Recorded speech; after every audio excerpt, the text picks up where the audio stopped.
Live streaming. Well set. Oh, great. Thank you. Good morning, everybody. We'll call the Executive and Legislative Nominations Committee public hearing for Tuesday, April 26, 2022 to order.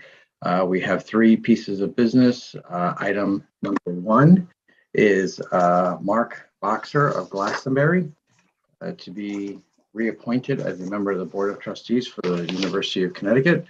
Hello, Mr. Boxer, how are you? Good morning. Well, thank you. Hey, good. Would you please raise your right hand? Do you promise, swear affirm to tell us the truth, whole truth, and nothing but the truth? I do. Okay, great. Feel free to make an opening statement if you like.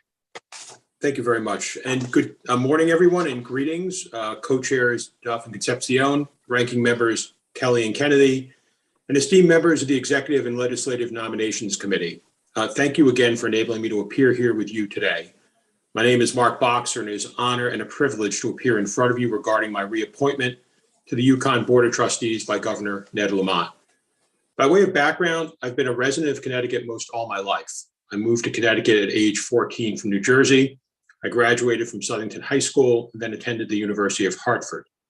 I began my career in the utility industry right here in the state and completed an advanced degree at Uconn, graduating in 1987 with an MBA in finance. I've lived in Glastonbury for the past 25 years with my wife, Michelle, and raised my two daughters there. Sarah, who graduated from the Uconn Honors Program in 2014 and is now an attorney, and Elizabeth, who is now in graduate school in California and heading for a doctorate in toxicology. Higher education has always been an integral part of my life, and Uconn has been an anchor in that experience. The Uconn advanced degree was a springboard in many ways for my career. Since Uconn, I've gone on to complete several additional advanced degrees, including 2 doctoral degrees. So I have a pretty good sense of how academia works and how a higher education fits into personal and professional growth. From a career perspective, the majority of my time has been spent in information technology and healthcare. I retired as the Executive Vice President and Global Chief Information Officer for Cigna, based in Bloomfield, retired in 2020. Since then, I've been engaged with early stage companies in the venture space, served on boards, and have helped my undergraduate alma mater, the University of Hartford, navigate the COVID-19 crisis. Prior to my Cigna role, I held senior positions in information technology at both Xerox and Anthem, based here in Connecticut. My involvement with Uconn traces its roots back to 2001 when I was asked to join the advisory board for the School of Business. I served on that advisory board through the tenures of 3 business school deans, and in that capacity helped develop programs in healthcare studies. I guest lectured, helped raise funds, and put in place programs to recruit our amazing graduates. Because of that involvement, when a spot opened up on the Uconn Foundation board, I was asked to join that esteemed group. I served on the Uconn Foundation board until my appointment as a Uconn trustee. During that time, I've been an active sponsor, an advocate, and fundraiser for the institution and helped develop programs for campus innovation centers in digital media and software engineering. I also served as Cigna's campus recruiting sponsor, and I'm proud of the fact that we made a very concerted effort to recruit diverse graduates, veterans, and those with disabilities. I believe I have a lot to give in continuing as a trustee. Technology is an important element of what makes a great university successful, especially in this age of digital and analytics and social computing. And my background and experience adds an important dimension to the trustee cohort. In addition, with healthcare being such a central part of Uconn's focus, I have a portfolio of experiences that add an additional perspective to the leadership. Serving as the chair of the board's Joint Audit and Compliance Committee, my cyber experience and background have helped us better protect our precious university assets. I very much want to continue to give back to the university. For the past 2 decades, I've been a passionate and active advocate and resource for the university. A great research institution is a key enabler to Cigna's workforce plans, its economic vitality, and social growth. I believe in community service, and with my personal and professional success comes an obligation to give back. I view that Uconn work as simply an extension of giving back to a state that has been my home for the majority of my life. I'm pleased to answer any questions you have. Many thanks for the work you do, and thank you again for your time and consideration here. Good morning. Thank you again for your testimony. We're also glad you came from New Jersey and are landed in Connecticut and have been so active on the board. So I just want to ask, I guess, a quick question, which is kind of with where do you see Uconn now in the future? Right now, what we see is a great flagship university that is growing, that is more and more competitive by the year. It's diverse. There has been some leadership changes over the last few years. Hopefully that doesn't interrupt its stability and growth. Where do you see Uconn over the next 5 years? I see, Uconn in many ways. First of all, thank you again, and thank you for the question. In many ways, I see Uconn as an economic engine for the state, and certainly a national player in terms of the innovation that will drive and advance going forward. It's always been, a well-positioned, prestigious university with a portfolio of innovative programs. I see that just simply continuing, and in many ways, I think it being a sort of a sentinel portion of the drive to create, additional capabilities and competencies in workforce development, as well as continuing to be a foothold for the state in terms of the digital space, as well as the healthcare space. I think it's critically important for us to have an anchor research institution in the state and a sentinel medical center that continues to promote graduates to stay in the state and help us develop our economic vitality. So again, I think we're on a very, very solid footing and a solid path, and I continue to see that grow and expand. Great, thank you very much. We appreciate you and the others stepping up to serve. You don't have to, but we appreciate it because we do think it makes a real difference to our state and to the students and faculty and staff at Uconn. So thank you for that. Mr. Chair, Representative Concepcion, any questions at all? Yeah. Good morning, Chairman Duff. Good morning, Mr. Boxer. Thank you for your willingness to continue to serve on the Board of Trustees for Uconn, and congratulations on your renomination. Can you just talk a little bit about, so when did you first become a trustee? Well, I graduated actually I became a trustee approximately 5 years ago, back in, I guess it would have been 2017. Okay. And, in the 5 years that you've been serving in trustees, and I know you've been part of the university system well before that, what have you seen as a difference in changes at the university? I think, well, thank you again for your question. Thank you for the opportunity to appear here. I think it's been across a couple of dimensions. I think certainly around the physical infrastructure as well as the IP space. And let me take each of them individually. Number one, as a graduate and as a parent of a graduate, I've seen the university over time continue to expand its infrastructure and build world-class assets that continue to attract both in-state and out-of-state students. And the building that has taken place and the development that's taken place on that campus has just created a great portfolio of physical assets, number one. But that's certainly necessary, but not sufficient. We've continued to expand and invest in our IP assets, whether it's launching new programs, attracting new faculty, or partnering with industry in creative ways. And that, as well has led to, I think, us becoming a much more competitive institution across a variety of dimensions. So I've been pleased over the 5 years to see the investments continue in the infrastructure, to see the continued investment in programs, and most of all, to continue to see us launch graduates into very, very competitive positions within the state. If you look at what, for example, Hartford has become, it's become in some ways a tech corridor, especially as it relates to financial services, insurance, and healthcare, populated in many ways by graduates from the University of Connecticut. And that's just created an economic vitality that's originated from the IP investments that we've made on that campus. So again, I continue to see that expanding and have been pleased to see that propagate out and create, again, a regional engine for innovation across the state.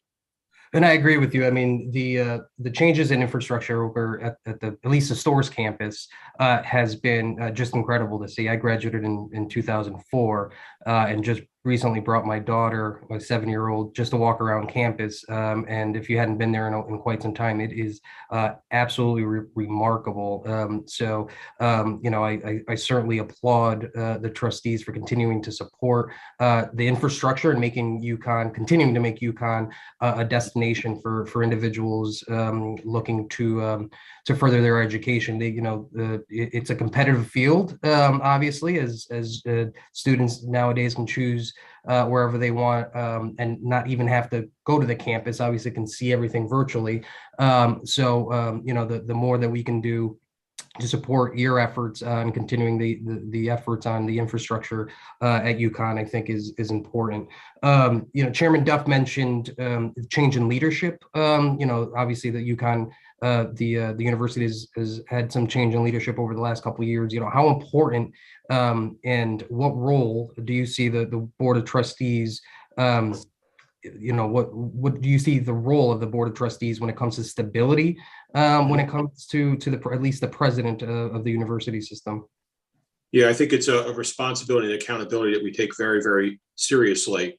We've been fortunate. We have a very, very, very good interim leader right now who understands the economic lift that the university creates the state of Connecticut. And Dr. Andy, who's now taken a role in private industry, was just a very, very powerful leader. We have an obligation now on a go-forward basis to identify, select, and recruit a leader that will be there for the long term, and one that will help us build on the strengths that we've already established at the university. We're on a good, solid path, but I agree, we have a very, very deep responsibility and accountability to make certain that the next president we choose is the right individual with the right talent, and the right skills, and the right time frame relative to what we need.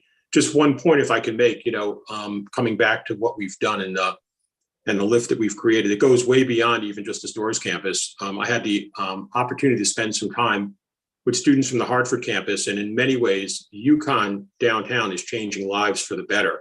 It's creating opportunities for individuals that might not have that same educational opportunity, and it's leveling the playing field. And it's something that the trustees are very proud of. And, we are looking for a leader who understands the vision of Uconn and can build on the strengths that we've already established. I appreciate those comments. I'm blessed to have that campus in my district and be able to see that on a day-to-day basis, the impact that campus, the Uconn Hartford campus has, not just in our neighborhood, but throughout the city of Hartford. And we have a fantastic leader in Mark Meyer Vasquez, as the director of Uconn Hartford. And, that's been a game changer in my district. And, I certainly applaud all the efforts of all the trustees for making that kind of a reality. So, Mr. Boxer, thank you so much. Congratulations on your renomination, and thank you for everything you did in your Cigna role. I know you did some very incredible, innovative things at Cigna. So, congratulations again. Look forward to supporting you. Thank you so much. Thank you, Mr. Chairman. Thank you, sir. Representative Kennedy. Thank you, Mr. Chairman. Good morning, Mr. Boxer. I'm so happy to have you with us today, and thank you for your willingness to continue serving. It's very important. Rep. Concepcion asked some of the questions I was looking at, and I think one of the biggest, because when you think Uconn, you just think ginormous. I'm a big fan of Uconn Athletics, but just going back to the presidency and the changes that you see in the leadership, I would hope that if the interim does remain, or if you go with another one, that they can see or feel the vision of Uconn Huskies. So going forward, you talked about the Hartford branch. What about the other branches? How are they doing as far as enrollment? Are you still full? Because I know at one time, if you couldn't get into the Uconn campus at Storrs, you would go off to one of the branches. Are the branches still thriving? Are there wait lists? Can you tell me more? Yeah, thank you again, Representative Kenny, for your question. The campuses, those campuses are an important element and dimension of Uconn, and they're actually doing well. And if you look at the various campuses, whether it's Stanford or Hartford or others, each of them bring a unique set of capabilities and strengths, and actually attract students, who are in the past, as you noted, may have gone there because they didn't get into the main campus, and now many are choosing to go there. So, for example, if you look at the work that's happening in Stanford around analytics and the proximity to Stanford market proper, but also the New York City market, there are students that are choosing to go there. I continue to see us in those capabilities and those campuses and that talent. And we have world-class faculty who are choosing to go to those dimensions. If you haven't visited the campus down in the Groton, New London area, it's just amazing the work that they're doing relative to the environmental impacts of things like PFAS contamination. As you know, that's a very serious issue across the country, and one that Connecticut is taking very seriously in its own right. And the work that they're doing relative to environmental science is just world class. So I continue to see those being very, very important anchors in addition to the Storrs campus, and investments continuing to be made there. But thank you again for the question. Thank you for your response. And it just triggers so much, because those locations are in just key spots. They're so important to our continued economic development in the state of Connecticut, because those students then stay in Connecticut because they partnered possibly with some big corporations and in those areas. So I appreciate that. This last question is Uconn Athletics. We have the best women's basketball team in the country. As a former season ticket holder, I can say that. But Uconn Athletics is costing a bit of money, and we've lost some money. Can you speak to how we can go forward with the athletic department? Can we minimize costs in any way? How do you see that going forward? Yeah, so I think, athletics is a very, very important dimension of a world-class university, but it's about balance and focus, right? And what you don't do sometimes is important is what you do.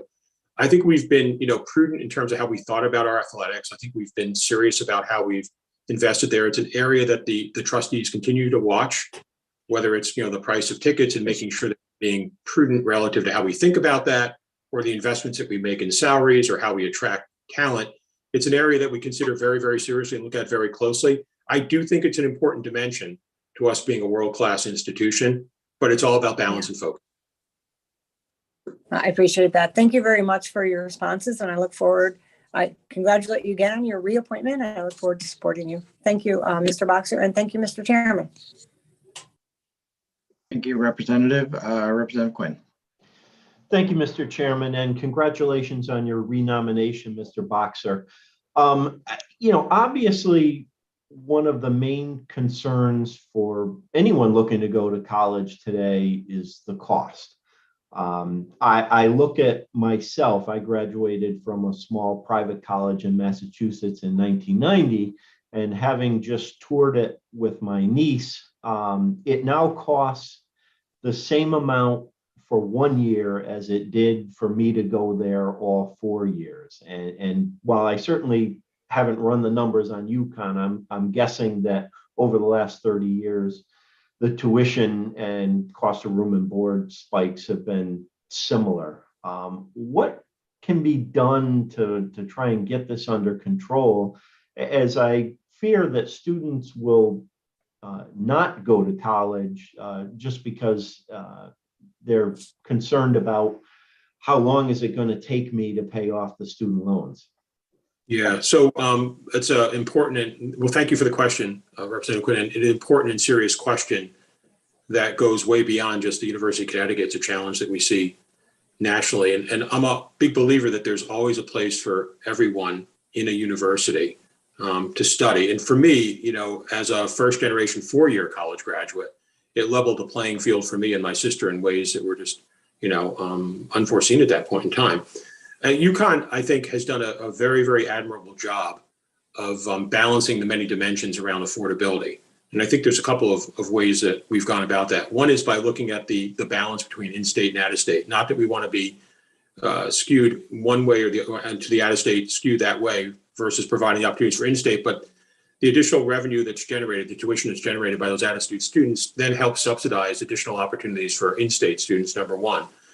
Number two, we've been very assertive and very aggressive about the aid packages that we've put out there and tried to maximize the opportunities to do that. And then the third dimension is trying to make the university as prudent fiscally and as affordable as we possibly can so that we can maximize the opportunities for those in-state students. So it's all those dimensions that I think UConn has been focused on and have paid dividends relative to creating the opportunities. But again, it's a challenge that goes way beyond the state of Connecticut, and one that we continue to think about carefully.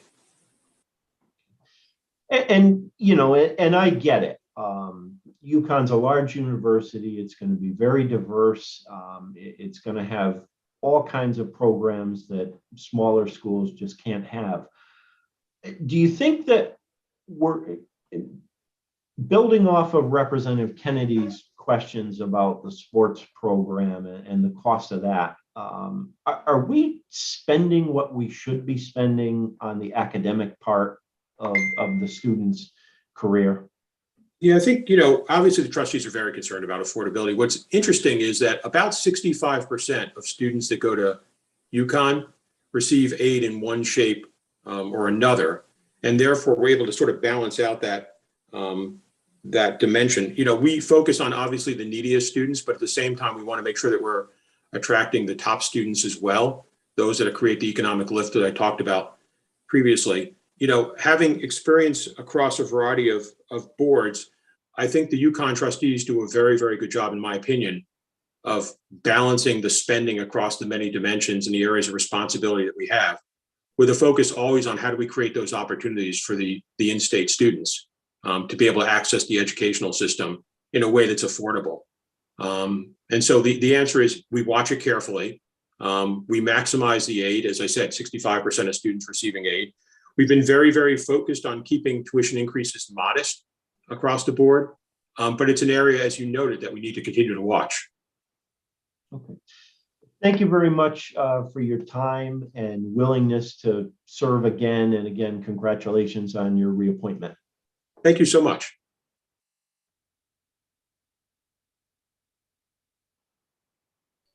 Thank you, Representative. Any other questions from members of the committee? If not, we ask one question of every nominee. Is there anything in your past that you believe might prove to be embarrassing to the committee, to the governor of the state of Connecticut? No, I don't. Okay, great. Thank you so much. We appreciate your time today. Thank you. Have a good day. Thank you. Okay, Philip Rubin of Fairfield to be reappointed as a member of the Board of Trustees of the University of Connecticut. Hello, Mr. Rubin, how are you? Doing well. Good morning. Good. Can you please raise your right hand? Do you promise, swear, affirm to tell the truth, the whole truth, nothing but the truth? I do. Okay, feel free to make an opening statement or summarize your statement, whatever you like, and we can ask questions after. Thank you. Good morning, Co-Chairman Duff and Concepcion, ranking members Kelly and Kennedy, and esteemed members of the Executive and Legislative Nominations Committee. Thank you again for enabling me to appear here with you today. My name is Philip Rubin, and it's an honor and a privilege to have been nominated for reappointment by Governor Lamont to serve on the Board of Trustees of the University of Connecticut. I'm a resident of Fairfield, Connecticut, and have lived in Connecticut since 1971. I'm the Chief Executive Officer Emeritus and a former senior scientist at Haskins Laboratories in New Haven. Haskins is a private nonprofit research institute founded in 1935, affiliated with Uconn and Yale, with a primary focus on understanding cognitive and neurophysiological basis of speech, language, and reading. I'm also an adjunct professor in the Department of Surgery, Otolaryngology at Yale University School of Medicine, a research affiliate in the Department of Psychology at Yale, and a fellow at Yale's Trumbull College. I'm also currently the president of the Federation of Associations in Behavioral and Brain Sciences, a coalition of scientific societies that share an interest in promoting the sciences of mind, brain, and behavior. I received my MA in experimental psychology from the University of Connecticut in 1973 and my PhD in 1975. During the 1975-1976 academic year, I was an assistant professor of psychology at Uconn. From 2012 through 2015, I was the principal assistant director for science in the Office of Science and Technology Policy in the Executive Office of the President of the United States, where I also served as assistant director for social, behavioral, and economic sciences and led the White House Neuroscience Initiative. During that time, I was also a senior advisor at the National Science Foundation. In addition, I'm the former co-chair of the National Science and Technology Council, NSTC, Committee on Science with the directors of the National Institutes of Health and NSF. I'm a fellow of the American Association for Advancement of Science and many other scientific societies, and also a member of the National Academy of Public Administration, the Connecticut Academy of Science and Engineering, and various American Academy of Arts and Sciences bodies. Going back a little, from 2000 to 2003, I served as the director of the Division of Behavioral and Cognitive Science at NSF. I've served in other leadership roles. Very proud of being a board member and trustee of the Discovery Museum and Planetarium in Bridgeport, Connecticut from June 2004 through 2012, and chair of the board from 2008 through February 2012. Because of my prior experience in academia, I currently serve as a member of the Uconn Board of Trustees Academic Affairs Committee and as chair of the newly established Research, Entrepreneurship, and Innovation Committee. I also serve on the Financial Affairs and Honors and Awards Committee. I've had longtime connections with and appreciation of the University of Connecticut and hope that my academic and administrative experience can continue to be a benefit to the university, the state, and its citizens. Thank you again for the opportunity to appear before you. Thank you also for the role that you play, the time that you take to devote to this activity and to the University of Connecticut, to the state. I'd be happy to try and answer any questions you may have. Thank you.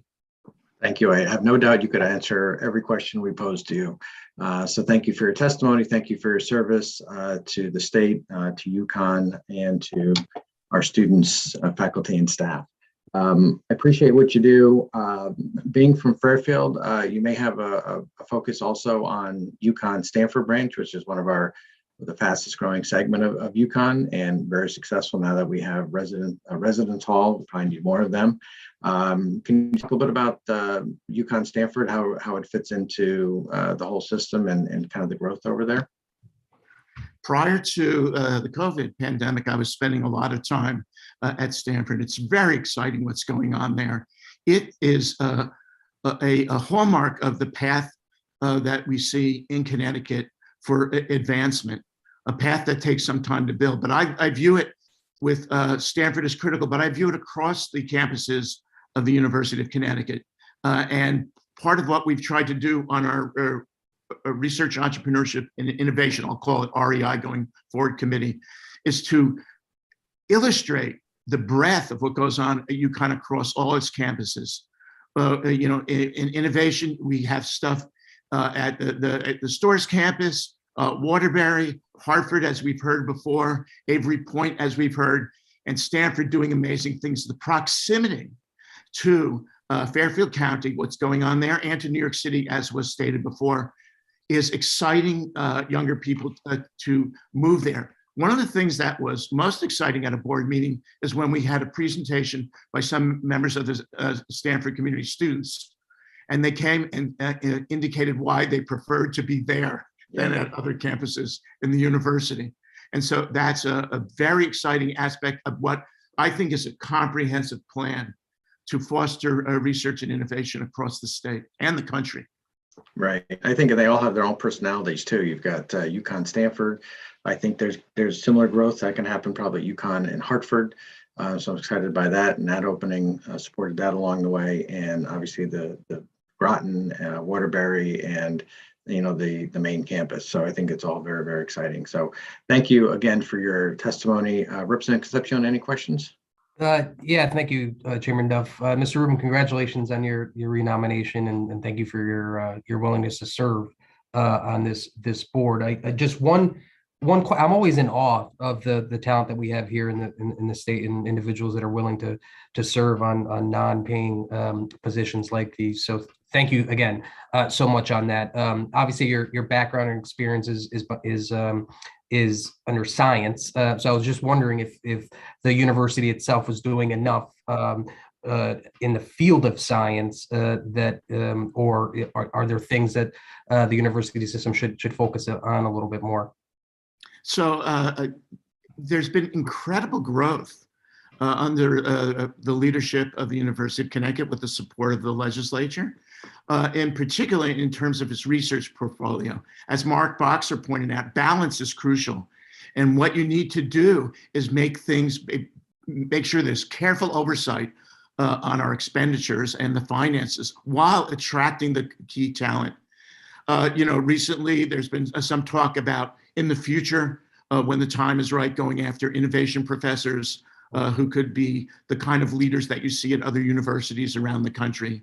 And so making sure that we continue to attract world-class talent to really drive the mission forward, but also to excite the students and ultimately to result in payback to the state, because a lot of our graduates who graduate fairly rapidly, which helps to limit their costs, which is sensational. We're number one in the country on that. But to a degree, to make sure that they remain in the state to add value to the state's finances, to its mission. The last thing on this is to make sure also that we align with national priorities, like we just heard related to Avery Point on issues such as the environment, which both excite younger people, attract world-class faculty, and have a broader benefit to the citizens of our state.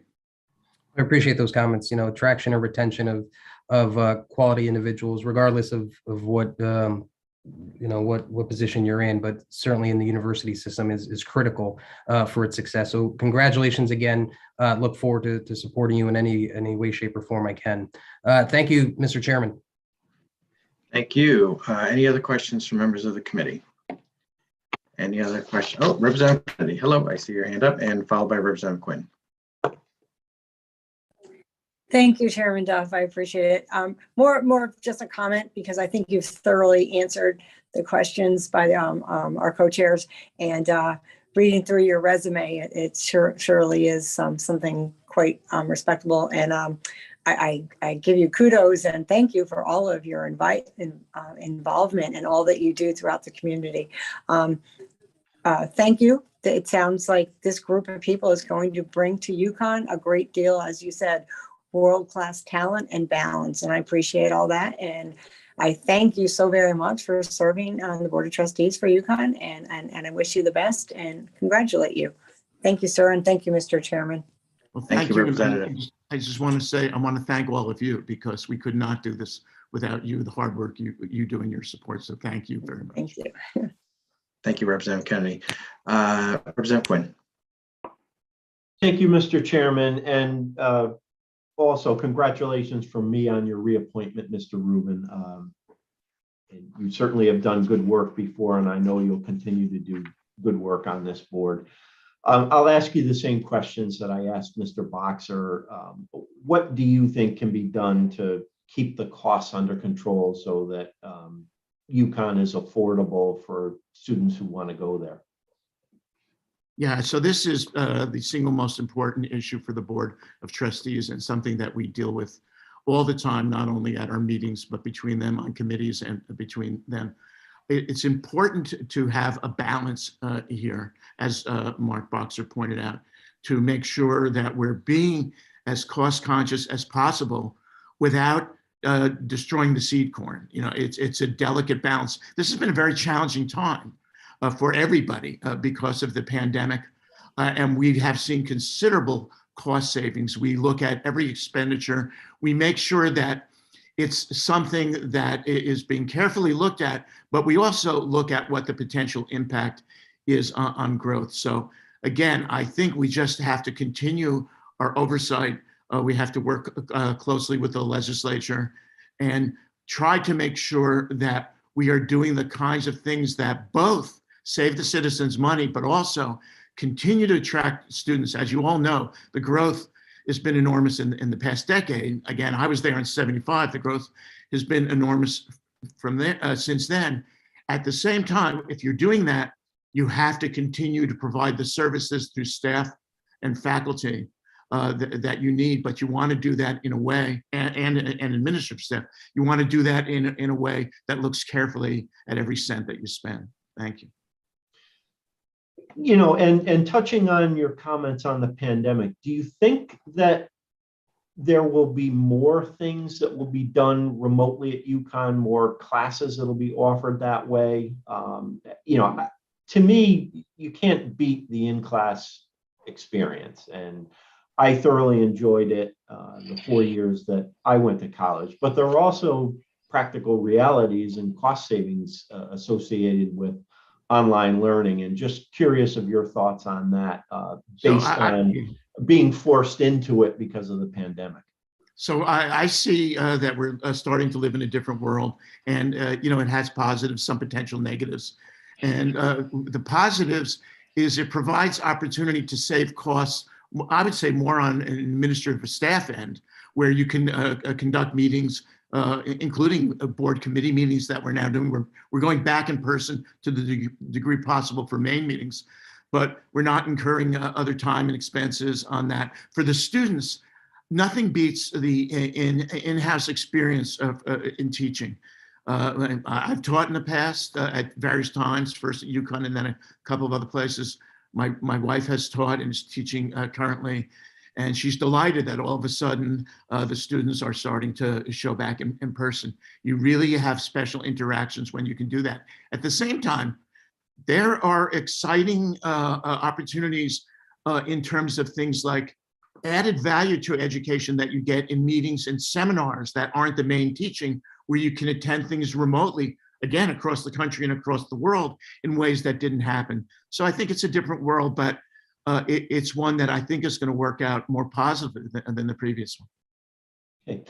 Thank you very much. I appreciate your answers and your willingness to serve. And again, congratulations on your renomination. Thank you. Okay, thank you. Any other questions from members of the committee? Any other questions? If not, the one question we ask, is there anything in your past that I believe might prove to be embarrassing to the committee, to the governor of the state of Connecticut? No. Okay, thank you so much. Have a great day. You too. Thank you very much. Thank you. Next on the list is Tom Ritter to be reappointed as a member of the Uconn Board of Trustees. Hello, Speaker Ritter. How are you? Good morning, Senator. How are you? Good, thank you. Great to see you today. Same here. Would you please raise your right hand? Do you swear or promise or affirm to tell the truth, the whole truth, nothing but the truth? I do. All right, great. Thank you. Feel free to give an opening statement, and sure there'll be some questions. Thank you, Senator Duff, Representative Concepcion, Senator Kelly, and Representative Kennedy. It's a pleasure to be here. I thank the Governor Lamont for renominating me to this position. Actually, this is the fourth governor, so I've been around for a while. I've seen a lot, and during my years there, I've taken on different roles.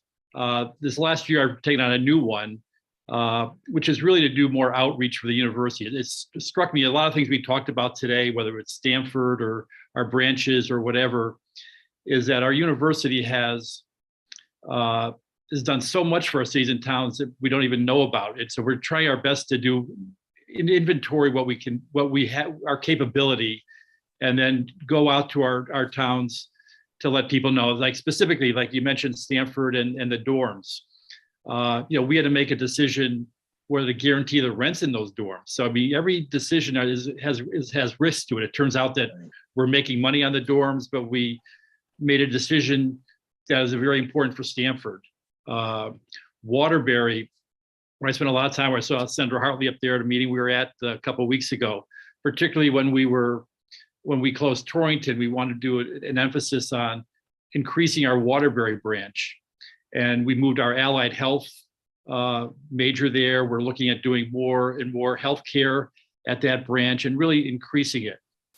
Needless to say, Hartford, when we moved Hartford downtown with that new construction, we also did it in a way where we helped, as Representative Concepcion would know, where we took on the main part of the Harvard Public Library to stabilize its finances.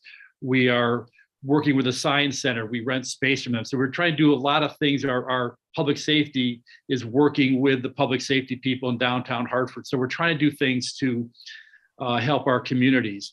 With correct, which oversees all the desegregation in Greater Hartford. I met with Tim Sullivan, the head of CREC, and he had some difficulties and needed some help. And we got our NEAG education department working with him to solve some sticky issues. So these are kind of things that we want to do more and more of. And let me just also mention the Promise program, because we've talked about affordability, but we have a program, one in Hartford, New Haven, and we just started one in Waterbury, where we do a local fundraising, and then Uconn matches it. So the town comes up with $5,000 per student. The university matches it. But the beauty of this is that the town sets up who's eligible for it. So it really helps their public school system. So like in Waterbury, or I could speak better for Hartford, it's someone who's been to a 4-year school in Hartford, a certain grade point average, other criteria. And if they're eligible, again, they get a $5,000 stipend from the grant, and Uconn matches it. And our goal this year is we really want to get Bridgeport as part of this program to be our fourth Promise program.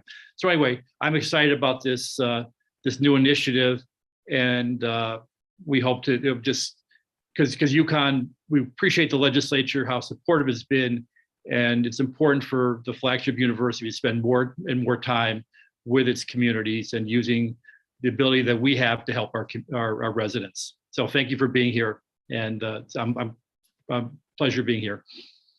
Thank you, Mr. Speaker. Yeah, I think if anybody bleeds blue, it's you. You certainly were an architect of Uconn 2000, and which really helped propel Uconn to the place it's in today, and Uconn 21st century. Has your fingerprints on it as well. And I think a lot of the success we're seeing in the main campus, as well as all the other regional campuses as well, are a testament to the work you've done around our state with regard to Uconn. You are a huge fan. You've been a huge supporter. You've helped direct a lot of dollars there. And so I certainly appreciate the work that you've done to raise the level of expectation at Uconn. I think that's extremely important for our state. We have to have a competitive and a flagship university that is seen not only in our state but regionally and nationally as a place to be, as a destination, because we know when students graduate, the odds of them staying in the state afterwards is high. So so all of that is, a lot of that is a testimony to the work you've done. So I appreciate that. I don't have any questions for you, sir. So I'll pass it off to Representative Concepcion. Thank you, Senator. Thank you, Senator. Thank you, Chairman.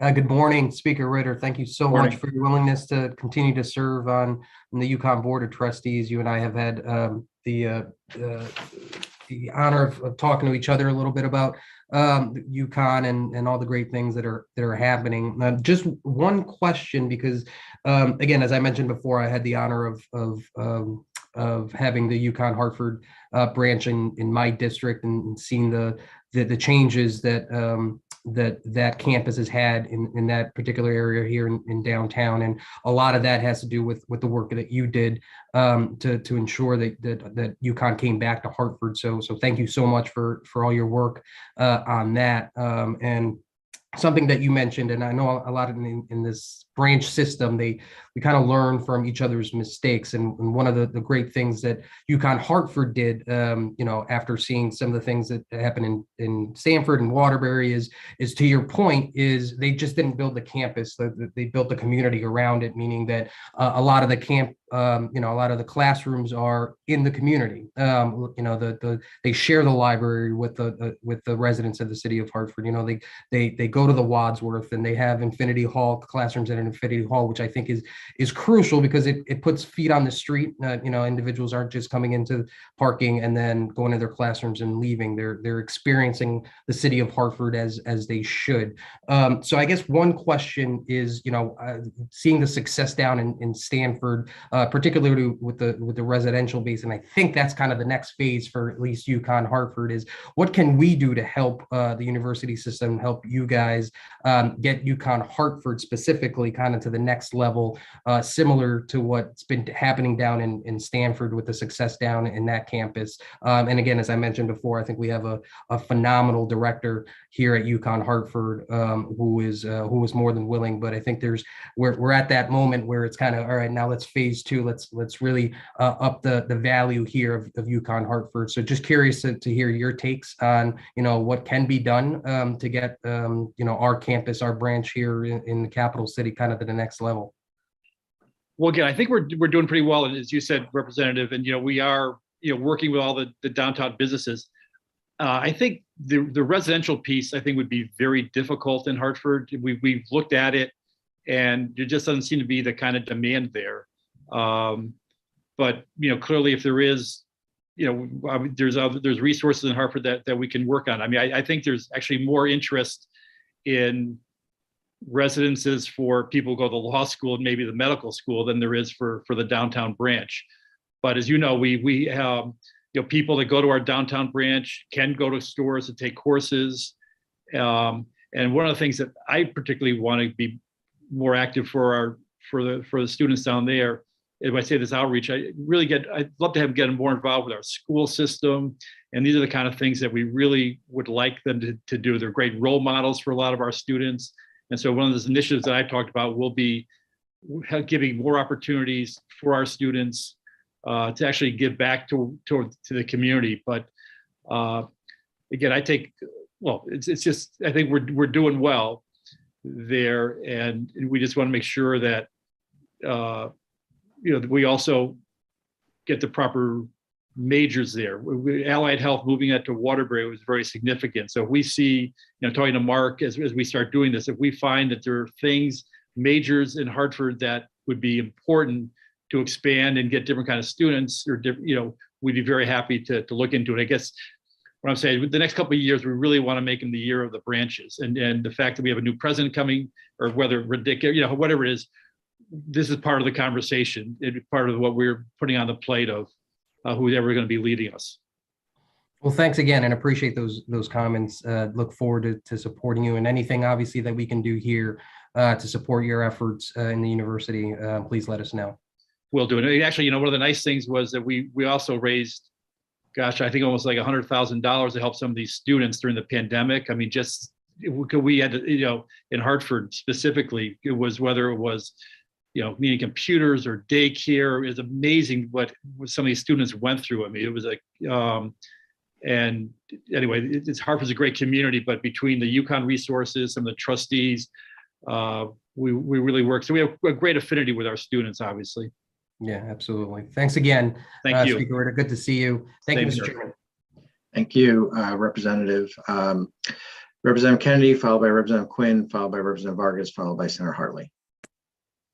Thank you, Mr. Chairman. I will be brief. Thank you and welcome, Speaker Ritter. It's great to have you with us. Thank you for all that you do for the University of Connecticut. It certainly is a stellar university, and certainly know well of the country.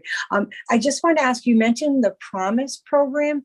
Can you tell me again what the 4 towns are that are involved right now? I wrote down Stanford. What were the other 3? No, Stanford. No, the 3 that are involved now are Hartford, New Haven, and Waterbury. And Waterbury just stepped up to the plate because they, with $2.5 million for their share. So they're the 3rd one. Oh, okay. And you're looking to hopefully get Bridgeport. My goal this year is to get Bridgeport on board. Okay. Awesome. But again, you need to raise significant money locally. And Yes. I think we can do it there. And in fact, many of the people in Stanford believe that they would like to help Bridgeport, a lot of the foundations in Stanford within the business community. So there's a basis for some optimism, but that's certainly our goal this year, to add them. Well, it seems like a wonderful program. I thank you for pushing forward with that. It gives students that may not have that opportunity to attend the University of Connecticut, and I'm very thrilled with that. So that's all the questions I have. Mr. Speaker, thank you for being here, and I look forward to supporting your nomination. Great. Thank you very much. Thank you, Appreciate Mr. it. Chairman. Thank you, Representative. Representative Quinn. Thank you, Mr. Chairman, and thank you, Speaker Ritter, for your willingness to continue to serve. I'll ask you the same question that I've asked the others. What are your thoughts on what can be done to make UConn more affordable, so the students aren't coming out with a debt that is going to, saddle them for years? Yeah, well, first of all, I would echo what they said and just add maybe 2 other things. One of the advantages of going last, I looked it up, that 65% of our students do receive some form of financial aid. And actually the university went up 9%, an additional $165 million in student aid this last year. That's very, and the other thing which people don't realize, that you graduate in UConn 4.1 years, which is we're number 1 in the country. And so we take a lot of pride in not having that 5th year, which so many students do, and just saving that tuition for an additional year is a huge savings.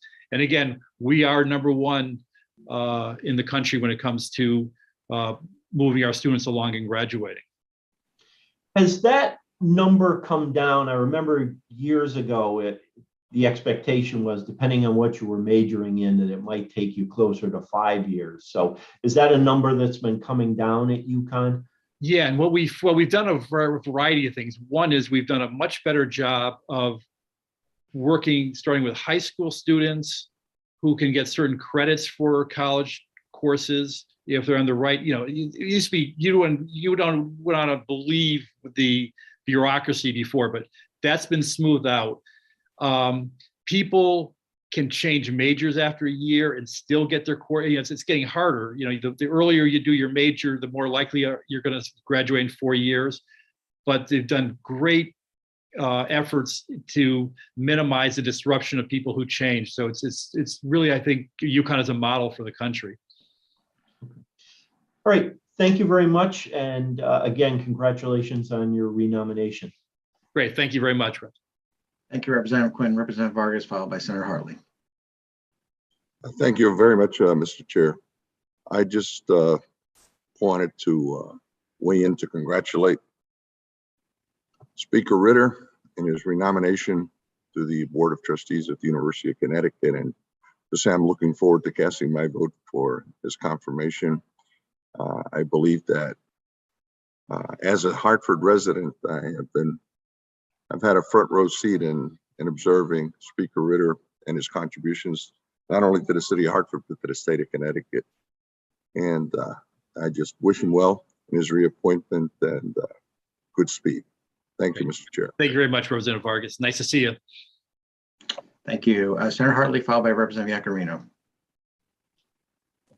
Good morning, Mr. Chair. And yes, I want to first of all thank Speaker Ritter for his long time, decades of leadership in higher education and in particularly with the university. And just to say that it's so encouraging to hear you talk about the year of the branches, because I think things have really started to change with regard to the branch system of the flagship university. And we have bore witness to that in Waterbury, and in large measure to your leadership, Tom. You're recognizing that the strength of our cities, our urban areas, is so intricately tied to our flagship university. And anywhere in the country and in the world where you look at, they have successful communities, they are tied to higher education institutions. And so that's why the university is so pivotal to, our transformation and where we are. And at this moment, quite frankly, post-COVID, where we have these opportunities that have kind of befallen us, changes in our demographics with people coming and staying here in the state of Connecticut, companies also wanting to be here, no longer, wanting to be in those metropolitan areas, where they're very compressed. And so the university is so important. And I guess my question to you is the university also working with connecting on the new initiatives that we now have before us at the state? We've got the Community Investment Fund, which is so very important and exciting. And we've got the innovation corridors and some of those initiatives, which I think are so central to higher education.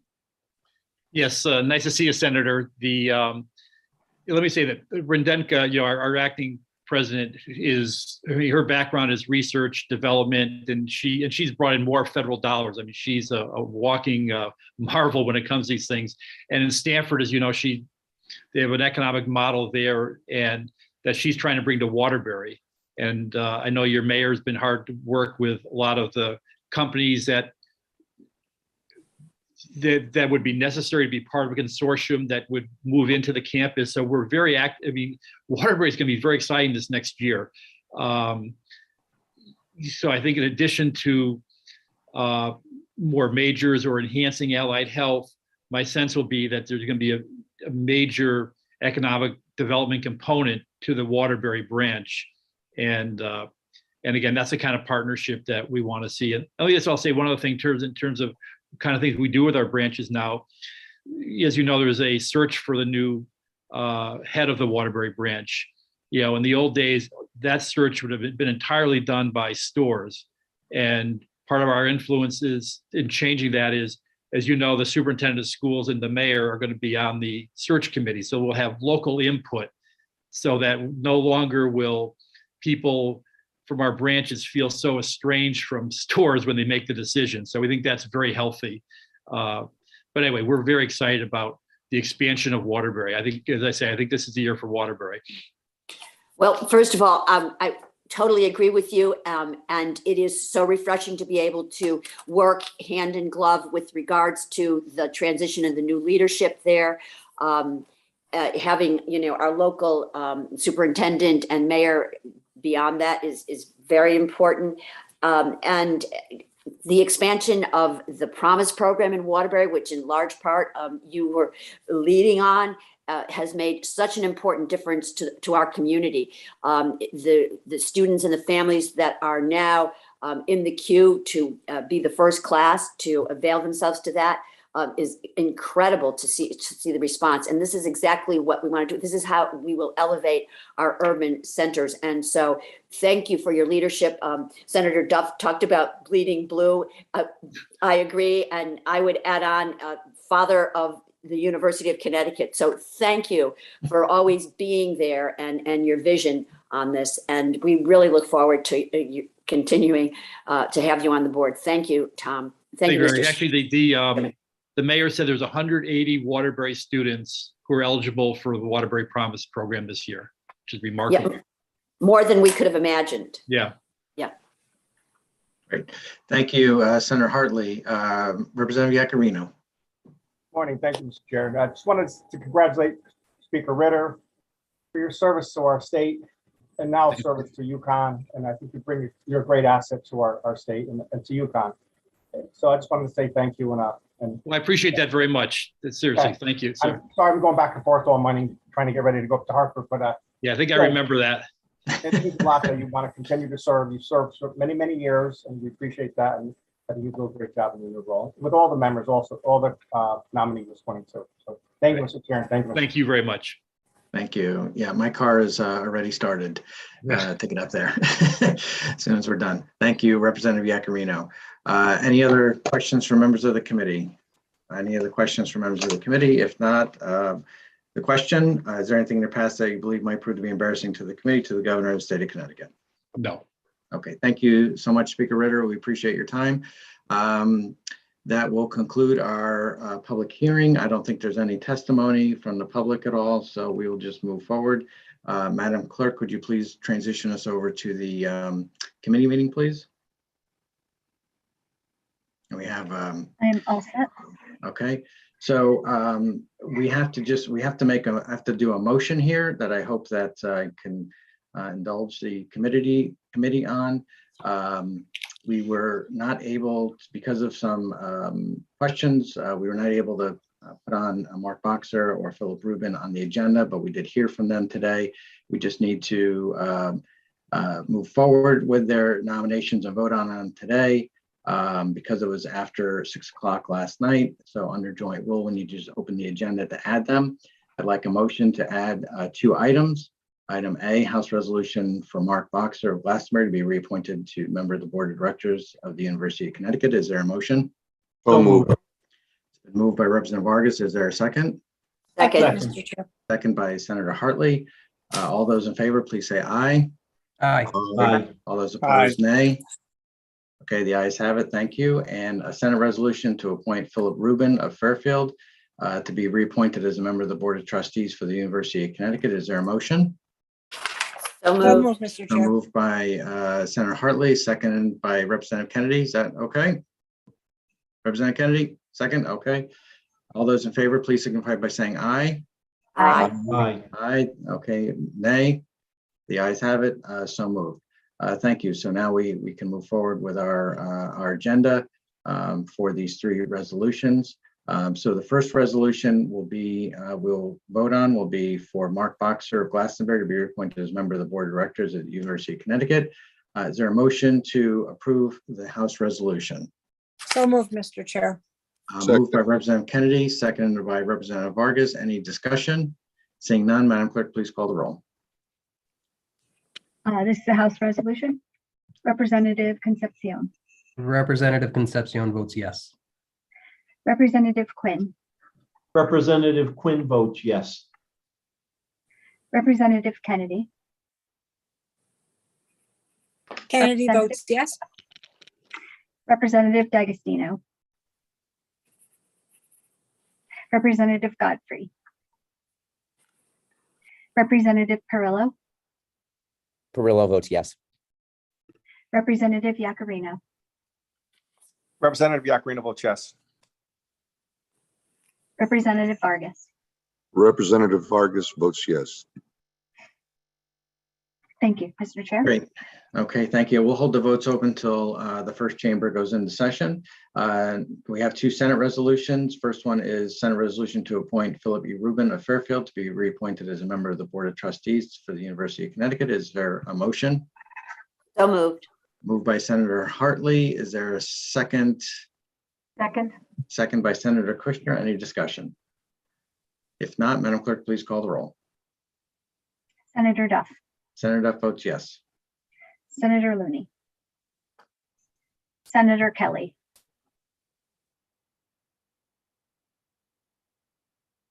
Senator Fonfara, Senator Formiga, Senator Hartley, Hartley in the affirmative. Senator Kushner. Senator Kushner votes yes. Senator Moore, Senator Summers.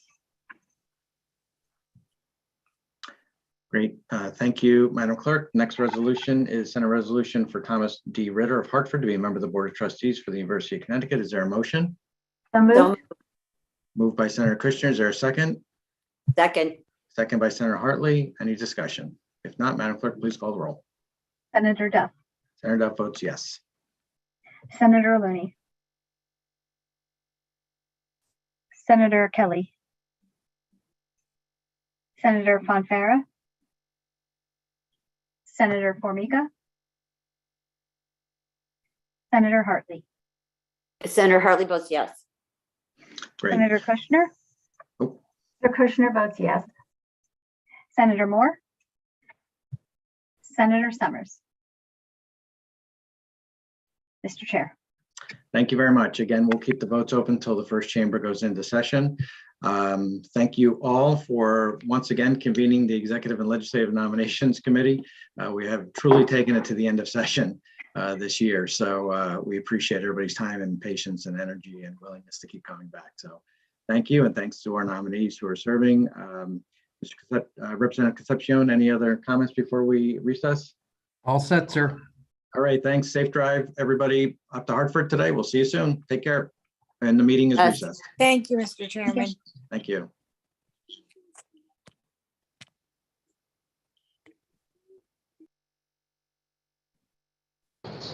Hi, Wendy. Hi there. Moment, I'll put your votes. We'll have just two quick ones. Thomas Ritter of Hartford to be a member of the Board of Trustees for the University of Connecticut. Vote yes. And Philip Rubin of Fairfield to be reappointed as a member of the Board of Trustees for the University of Connecticut. Vote yes, please. Thank you very much, sir. Is that You're it? off the hook. That is it. You are getting so efficient, it's unbelievable. Thank you. Thank Now you. we're absolutely positively finished for session. You have a wonderful day. Thank you. Thank you, you too, sir.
Yep.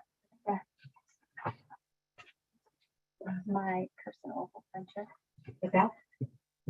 Oh.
Hi, Senator. How are you?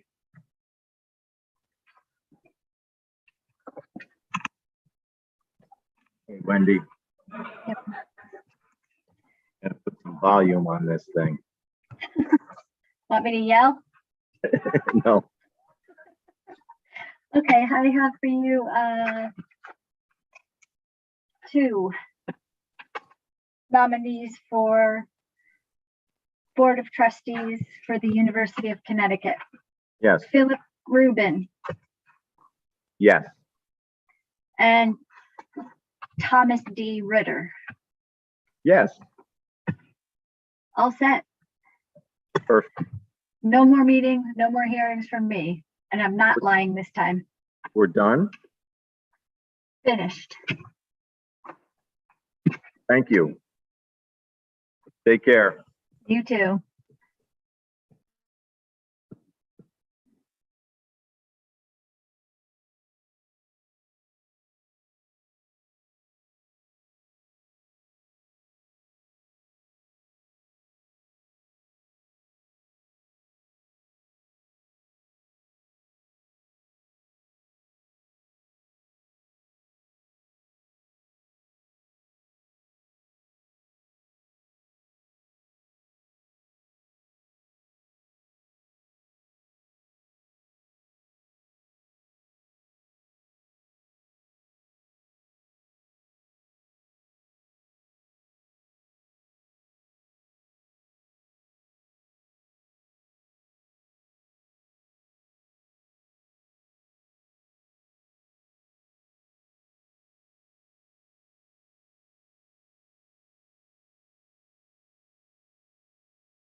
Hi, Marty. There. Hey, Wendy, how are How you? are ya? Good. Is the meeting over so I can vote? Meeting's over, so you can vote. Oh, good. And it's open till the beginning of the first session. So Okay, good. I know we're going in at noon. I didn't know what time the House was going in. I have no idea. Okay. I have for you Philip Rubin of Fairfield to be reappointed as a member of the Board of Trustees for the University of Connecticut. Is this a House joint or Senate joint or just a Senate resolution. Senate resolution? Yes. Senator Looney is a yes. And Thomas D. Ritter of Hartford to be a member of the Board of Trustees for the University of Connecticut. Is that Senate or is that a joint or just Senate? Just Senate. Senator Looney is yes. The other one that you're not voting on is Mark Boxer. That's a same thing, but he's a House resolution. Okay. Okay. So I only had to vote on two. Okay. Yep. Good. Thanks, Wendy. All right. Take care, Good. Marty. Thanks again. Bye. Bye.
The House of Representatives will convene in 15 minutes. Hi, Can I Sandra. vote still? You sure can. Okay. Two Senate resolutions, both for Board of Trustees for the University of Connecticut. The first one is Thomas Yes, I Ritter. saw them both. Okay. Yes, And Philip Rubin. yes. All set. Thank you. Bye-bye. Bye-bye. Right on time. Excellent time. We should never complain about that. We should never complain. We always do okay. I hear early. What time did you see?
Hi there. I can take your vote real quick.